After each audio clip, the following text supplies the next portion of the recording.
An optimization problem is just a way to get you to solve an absolute minimum or an absolute maximum problem. Remember, minimums and maximums together we can call extrema. So this is just a big fancy way to get you to solve an global extrema problem, to find the global extrema of a function. Your clue that you're looking at an optimization problem is some kind of superlative word. So best, fastest, least, greatest, highest, lowest, minimum, maximum.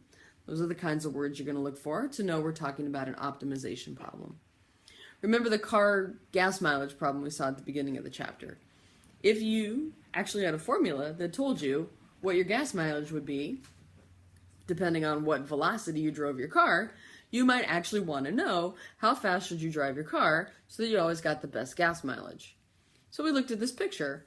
We said, yeah, we'd like to know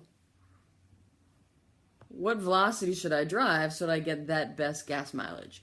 You were just looking for the absolute extreme value of this function, the gas mileage function, on the interval of velocities that you would drive your car.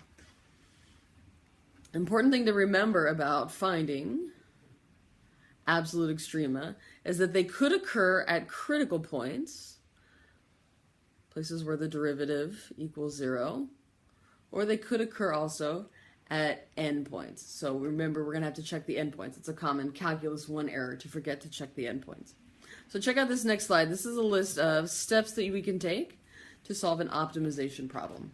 We're going to do several examples and you'll see how all 7 of these steps show up. All right, so here are the examples. This first example, please make a correction so that it really matches 1998, number 24 in your multiple choice binder. When I put the velocity function on your paper, I missed this plus 12t.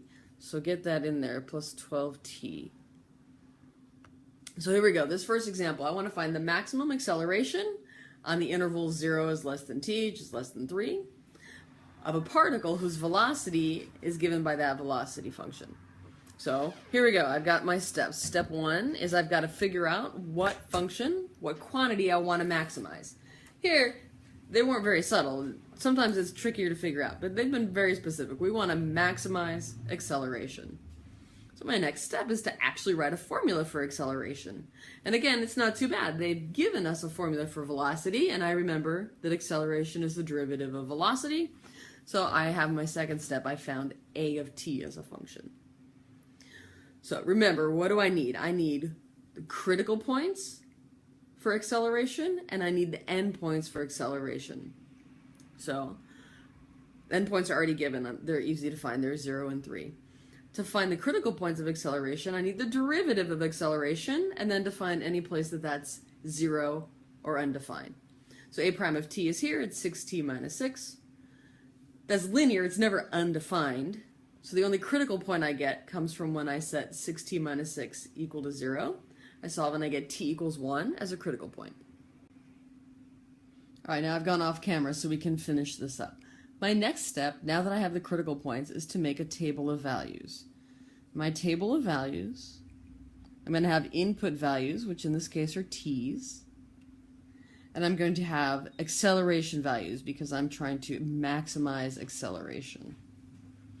In my list of time values, I need to put any critical points I got. I got a critical point at time equals 1. And any endpoints of the interval, I have 2 endpoints, 0 and 3. My next step is to evaluate that function I'm trying to maximize, in this case acceleration, at any point that I put in my list. These are the only possibilities for the absolute, where the absolute maximum occurs. Now I'm going to actually compute the acceleration. I'm going to pause and fill. And now my last step is just to look at my list of acceleration values that I've got in my table.